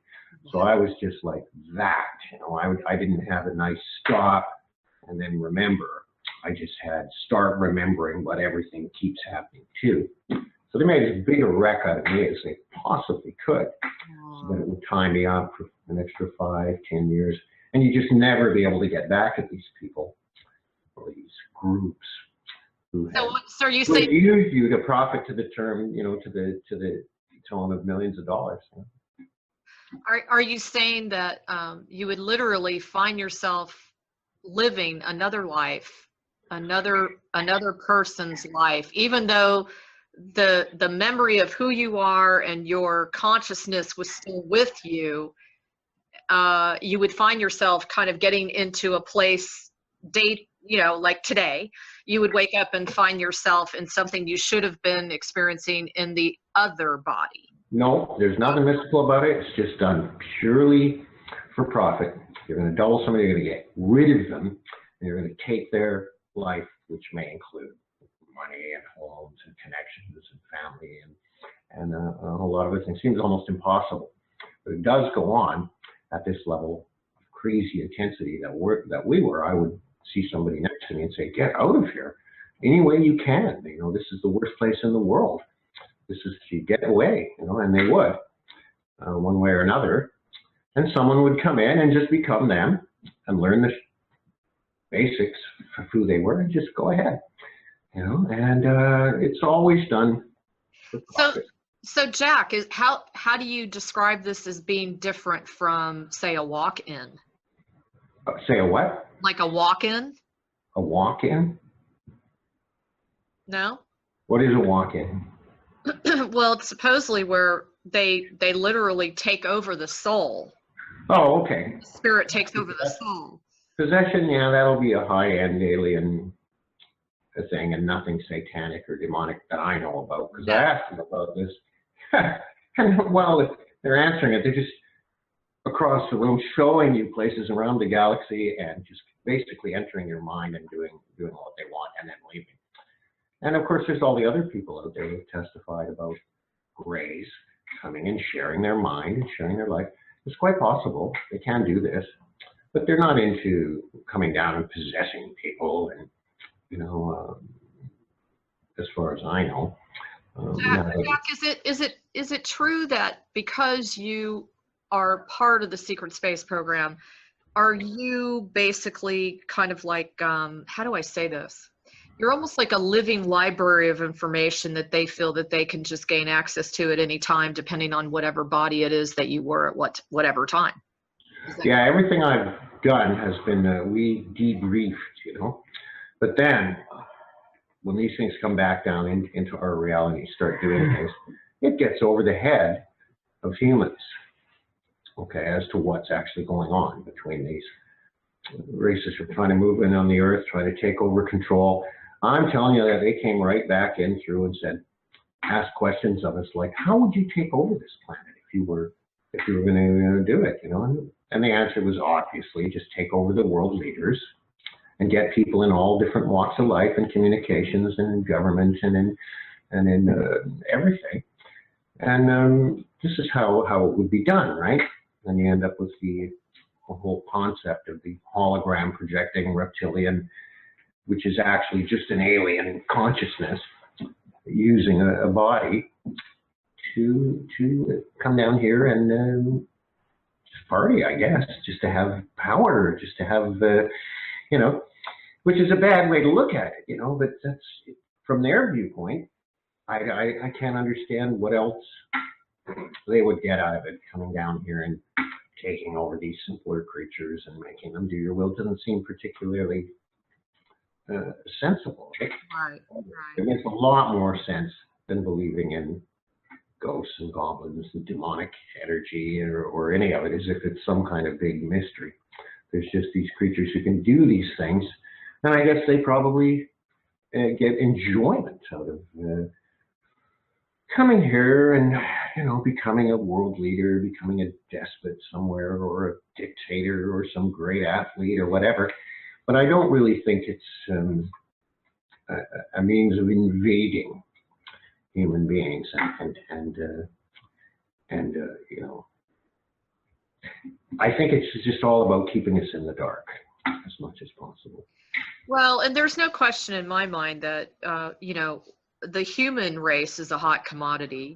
And because of that, there is one technology or one program or one layer upon another as to how they go about trying to dominate us, not just in the physical. And this is where it gets confusing. It's like when I'm talking to you, you know, when people are hearing your story, they're like, was this really in the physical reality, or did this happen, you know, in the etheric, or did this happen in a different dimension, or was it through a wormhole to the other side of the galaxy? You know, it's like, it's all relative, right? I mean, It is, but I'd like to talk briefly about the wormhole again, even because it's there's two things. There's a wormhole and there's time travel that people are looking at now, and I know it just boggles people's minds. They look on YouTube for the first time and they say, whoa, war on Mars against giant reptiles and insects. Hey, that looks interesting, you know, and it's just a minute. This implies a lot of stuff, right? And then you hear about time loops and causality, and you hear about the wormhole, which people assume is some kind of magic power that the aliens have, well, or that it's some kind of technology. Well, it may be that human beings are now getting to this technology and have it, and you'd have to ask other people that you know about that, and I would listen, you know, but I understand it clearly, because first time I saw it was in the Jason memory when he was taken up to Mars in ancient times, way back thousands of years ago. They had the wormhole between Earth and Mars. Interesting. Okay, 20 seconds, whatever it takes. Right. So our boy Jason goes through the wormhole. He looks out the window, and what do you see? You see microscopic creatures, maybe the leg of an ant, you know, and it's as tall as a huge tower going up into space. You see some little creature moving, and you're only there for a short time. You're like a microscopic particle. Wow. That's the only way it makes sense. If you're going to travel a huge distance in a short time, you're going through a bigger place. Think about it all you like, right? That's how it works. And that's coming from their mind. They enter this larger place with its larger energy requirements and a whole other dimension, and it's bigger. You see, we can't have dimensions existing in the same space without physics. People going, no, you're crazy. You know, and that's right, that's true. But a bigger place, pretty hard to argue with. So that's what they do, is pass through this larger space. And when our boy Jason went through there thousands of years ago, he saw these visions of these giant insects that would be like thousands of feet tall, which would be microscopic creatures in our universe. So it's a bigger universe, right? And they can't just go in there and go, hey, look, you know, they have to plot points, and there's energy requirements and technology and all of it required. But that's what the wormhole and other dimensions are. There's not a stack of dimensions. It's possible. There's one. And with that we know of and that they know of. And with that one dimension, you can do so many tricks combined with psionic power that it might seem like there's just a pancake of dimensions, when in fact there doesn't have to be. There only has to be one. If you can pop in and out of it, you can do some stuff. And so that's what they do. So I saw it there, and then I went through it again later, and I don't have any specific memory of that other than, hey, we're on Mars. How did we get here this time? You know. But of course, when we went up there in the 70s, we were assisted by Grays and other races. It seems like we're up there in a couple of hours. So I don't know how they're doing all of this modern making technology out of this art, which for these creatures goes back 100, 200,000 years. They've been able to do this. And I caught this in one of the talks I was going to put out, but the way they explained it to me is they come from such a compressed reality or part of space where the pressure and the gravity and the radiation and all of the forces existing on that affect you are so great that even to be alive takes 100, 1,000 times as much energy and strength as we have. Way out here in a thin, empty part of space where we live, they can sense this larger dimension.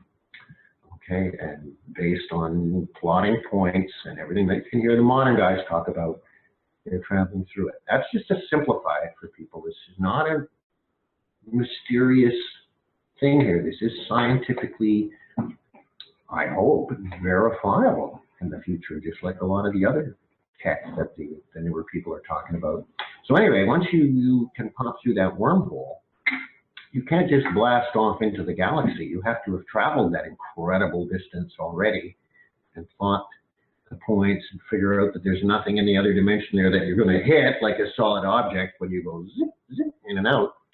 And this is where the science fiction comes into it. It's like, yeah, that is real. And they have it down to the point where they could take you from your living room, as happened to me, or from the house that I was living in with this creature there, up to Mars and back. You know, Wow. it seemed like a dream. So is that physical? Yeah, it is. They can be. So they like actually had a wormhole directly to your house, is what? Well, it was more based on the creature that was there in the house with me was able to open a wormhole. And that's it. And it's closed. It's gone. I have no idea. There's no machine. There's no anything like that when they do it. Now, when human beings have no idea how they're going to do it. I do feel that it's mathematically based. Yeah, it must be. I mean, anything that's scientific will have the math behind it, and that's why I wouldn't talk about it much other than what it is. Yeah. It's just a larger dimension that they can sense and have been able to for. I mean, it's hard to describe how they see it, but they just see it's a different energy state. It's a much higher energy state. And even so, even though that they have this tremendous energy and, you know, much, much more, like I say, a compressed part of space where the amount of power that they have to have just even to be alive at all and exist is so far beyond our physical reality that they're able to sense this place and just do a little trip through it. That's all they can do. They can't go live there. Now, this is great because it works in reverse. Can creatures from the larger dimension come into our space? Yes. And there's a story on Mars. Now, this gets interesting because I don't know if it's a legend up there or if it's really real, but there are these carvings up there that tell this story, huge carvings, of this creature that came back into our dimension, if you will, from the larger place. And it was investigated. He's like a scientist with a microscope looking down at microorganisms. This creature actually came into our dimension and ended up on Mars. It was 19 miles tall, okay? And just to make it even crazier, since they had to kill it or something, had to get rid of it, and they couldn't get rid of it, and so they ended up with some kind of a creature that was like a giant leech creature that got inside of this thing and burst out like the chest burster in the Aliens movies. Wow, this is represented up on Mars. It's just 100 weird legends that I got to see, but that all ties into the wormhole and the existence of this so-called larger dimension, which is easier for people to understand than, you know, the dimension next door that exists in the same space as us. Yeah. So much here that it would be like, you know, our entire universe would be. I don't know how to describe it other than it's so much bigger that we can't sense it, but they can. You know, and it's based on super high energy state of some kind. I don't want to start with the layman dimension talk, but having asked them about it, that's all the information I could get. They had nothing else to say about, oh, there's all these dimensions. There isn't that they know of. They would just go, don't know about that, but we have this larger place that we can go in and out of. And that's enough. You know, that gives you ability beyond. It puts a whole new spin on as above, so below, and how, you know, as I was told by a teacher a long time ago, if you took a grain of sand is its own universe. Yeah, that's right. And has just the same amount of activity and beings, etc., as are here. So it's, you know, yeah, there you go. You know what I mean? That's what that was like, you know, a big aha for me. I was going to ask you, why were you selected for this program? What is it about you or the others that have gone into this program that was accident of birth, bad luck, born across from England, probably in the Netherlands there, right on the border. And, you know, Dad went back, Mom was really young, and, gee, we better get rid of him because here's, you know. So it started like that. I was swolled and had, you know, it's such a, no, that doesn't have a kid, he's, you know, somebody, so it was one of those. situations. So were you handed off to someone within a program per se, or were you? I can, without going into detail, I was brought by the mother who was 14, okay? So she was not really capable. Wow. We got over here, and I was set up with taken away, set with an extremely military family. Military just to the point of insanity, you know, this figure. When I was just like, you know, I was 2, 3, and I had the little sister, and then I don't know whatever happened there. A different name, different identity. And all of a sudden one day, I was just kidnapped from that family and said, oh, I'm going to take you away from all this by this woman. And put from there basically into the program and told, oh, this gets you away from that terrible situation and into this program, right?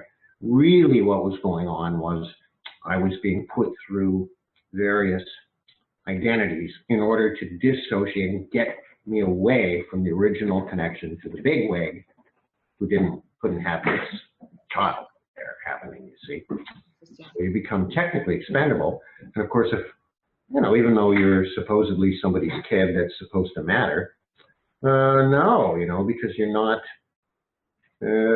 nobody's admitting that, you know, you're just expendable. So if we'd have died in any number of these horrific undertakings, that would have been it. It sounds, every word of this. This sounds very similar to the satanic ritual, what do you call it? The Illuminati plan that they have where, you know, they bring so many babies in, they have specified the father and the mother, they put them with somebody for the first 18 months, and then after that, they're literally put into specific homes to learn specific brainwashing techniques, etc. No, you know, this just happened, not in my case. That sounds fine. I mean, sensible. But no, in my case, they didn't have condoms around, and you know, and that was that simple. And then all of a sudden, it was like, oh, by the way, I'm going this. Oh, right. Well, here, go away now to America, and start, you know, getting rid of them even further, you know. And then once they go, oh well, this one's in for good, we can start doing things with this one because he's not coming back. You know? But there seems to be something even deeper than that, Jack, because you're clearly very intelligent, and I know you have to pass certain tests in order to even collect it. Well, once you start getting educated at a young age and seeing things that are completely adult and you know, complex and stretching. Like I remember coming back down from seeing from seeing the saucer pull in next to the craft that I was in, and I just said, look, I saw the pilot this time. And they said, what? You know, what is blah, blah, blah? And I just went, blah, blah, blah. It was this, it was that, it was a giant insect. And they were just like, adults were like, ah. But children, you just go, well, I guess that's just what happens. Can I go now? You know? And you can flex and deal with things. And you can do, you know, a ridiculous amount of things and think nothing of it. So this gets into the more dark and evil aspects of the mind control program, which, boy, I heard someone talking. I think it was Super Soldier the other night saying, I will not talk about that, you know, that cavern or that black goo or whatever it was, something horrible. Well, there's a lot that happens. You know, you get to the point where it's like, oh, how ugly can it get? How much dirt is there? That's why I can sort of glib off about Clinton or Bush or any of them and say, yeah, they really, I bet you they had to do something. They did some terrible things. No, we did, you know. And that gets to the point where you've got a kid in the mind control program. What are you doing with children in the mind control program? And off the top, that's pretty bad. What are these kids doing? Oh, well, they could do anything. I knew of another kid that was, you know, maybe we shouldn't talk about because this was their little pet and he would do anything. And they had him really angry all the time. And he was just this little guy about this big, but he had a lot of weight on him, saying he was really good with knives or weapons. So you could send that kid out to kill anybody you wanted. You know, and suddenly you're just like, oh, we didn't need to know that. You know, how ugly does it get? So you won't talk because you won't think. if these people are crazy and insane and have disposable people and can do things with them, well, it's not that far removed from the, the concentration camps and the insanity of the world just a few years before that. So buried in the program are the scariest and stuff so nasty that I remember at one point I remember questioning her about it. She said, that once it gets too bad, then you can't talk about it anymore. They've kind of succeeded in covering it. Wow. They'll think up a bunch of stories on satanic rings and Illuminati and all of the rest of it. Really, it's just the same. But when something has to happen, we're going to do it. And not George Bush or somebody. I mean nasty, so somebody is killed, or we're going to try something that's so easy that a bunch of people may die, and then it's like, oh well, yeah, that's not making the newspaper, or nobody's hearing about that. Like, where's the paperwork on all the? You say secret space, I have to say there's not really much between the secret space program and the space program, because you can't afford to be over here building secret spaceships. We built a few, and they weren't really that expensive. I think the secret space program mostly refers to the military aspect of the Marines and stuff, and managed to hold it together well enough. At the end of it, you've got them, the so-called secret space program, and just the corporation, running the space program. You can't be building rockets, sending off missions and stuff, but knowing it's separate from the space program, right? So I remember NASA forming, and I remember they were key and important, and we were doing all of it. Then all of a sudden it became like, well, you guys got to keep it front. So then people started attacking NASA instead of going, wow, there's a great spaceman. No, you're not. You're the secret cover now. So it all changed shape along the way, and anybody that it's been organized or run by doesn't know, because once you got really teed, everybody gets numb. Nobody knows what to do. Interesting. So I mean, you're also saying that the more that this gets buried, yeah, the better it is for them to create dissension amongst the factions within the various agencies or the people that are doing the dirty deeds. So, for example, you're basically saying that you've got Bush or Clinton or whatever, and they're being so-called accountable or blamed or demonized for something. And what you're really trying to say, and I think maybe the other guys from Mars as well, is that they really weren't the ones that did it. They were just the scapegoat, that you guys are the ones that were sent in to do some of this dirty work. And that if this kind of thing was really going on, you would be privy to it. Hitler was a front man compared to us. They do the stuff, they talk, they are characters, they're visible, they're accountable at a certain level. We're not.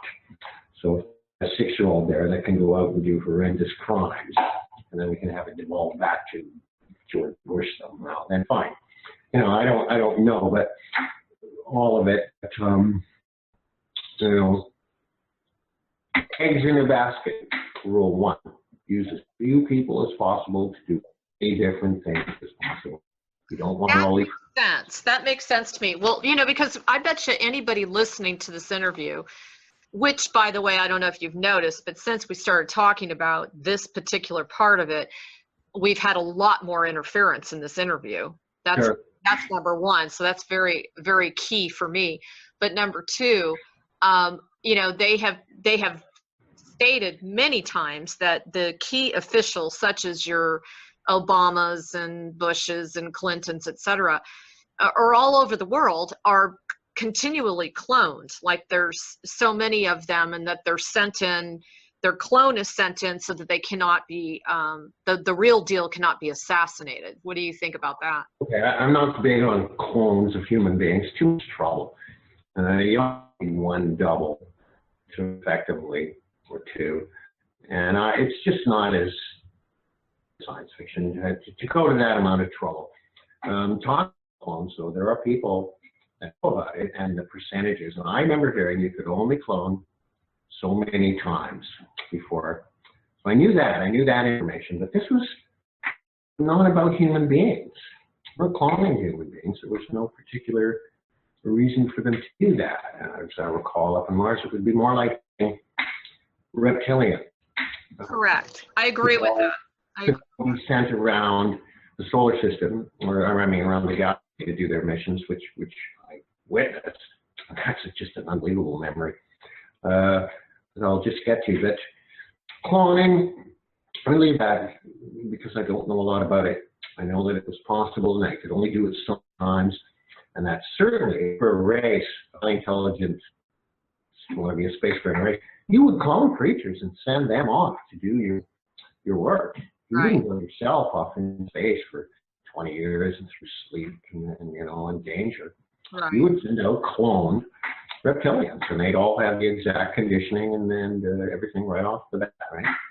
I'll just tell you the reptilian memory here because it keeps the memory. I just want to let you know we are really close to the bottom of the 2-hour mark. Oh, okay.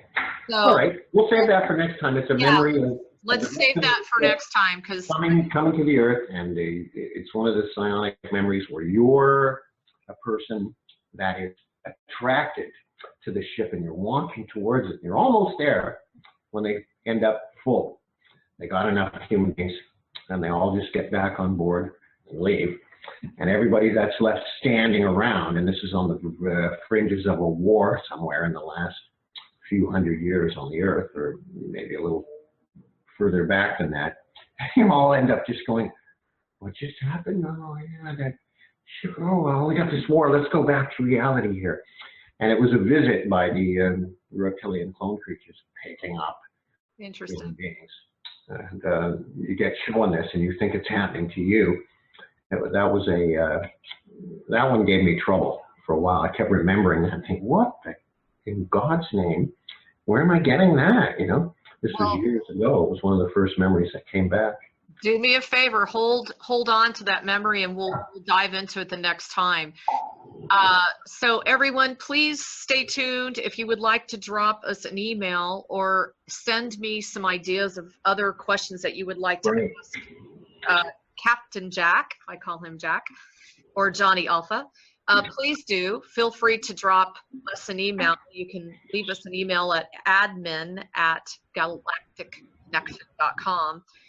And we'd be more than happy to canvas that for the next go around. We're going to keep this going because as we do, more and more memories are coming up for Jack, I believe, too. This is triggering some information for him as well. Well, it's just how to put it all together. I mean, I've got another 8 hours of myself talking specific, you know, with a picture to just make sure that I've got, you know, 90% of it down. But what's interesting is what people there are thinking or wondering about, and don't think that anybody can answer all their questions. Yeah. You know, I can tell you what I remember. Sure. And everything I talk about is not. You know, I just don't. I try to make up anything. There's just so much stuff that was shown, so I'm just passing that. But you know what? That's actually why I like interviewing you. This is not anybody else's information. This is strictly your own, and you've been very adamant about that. So we all connect, but it's pretty much I'm the past. Okay, pretty out there. I got shown a lot of the ancient past. Earth, Mars, our original home planet, the races that were here, asked questions about the history of the Earth. I've shown stuff from the Second War and the time of Napoleon, and right back to the early ones with the big skulls and different creatures that were living here. The information that I have. Yeah, let's get into that next time. And this is such a bad recording towards the end when we really got into the meat and potatoes of what's going on behind closed doors. It's very interesting. So anyway, everyone, hang tight. We will be doing another follow-up interview. And as always, feel free to, check out our 365-day-a-year blog. We're one of the most popular in the world, and we really continue to do our best to bring forward as much information as we can, intertwined with the spiritual and metaphysical aspects of things. Also, we are really keeping our ear to the ground regarding anything to do with disclosure. So anyone else who wants to come forward to contact me, please feel free to do so. And at this point, as always, I love all of you. I'm so grateful to be here to serve the public with this type of information. Again, check out our implant removal process. It is world renowned. It is a game changer, as well as all of our other services, including my own alchemy. Stay tuned, and we will talk to you soon. And thanks once again to Captain Jack. And thanks, Alexandra. It's the best. Yeah, we appreciate to the galaxy that we've had yet. Okay, everybody, stay tuned. We'll talk to you soon. Lots of love. Bye.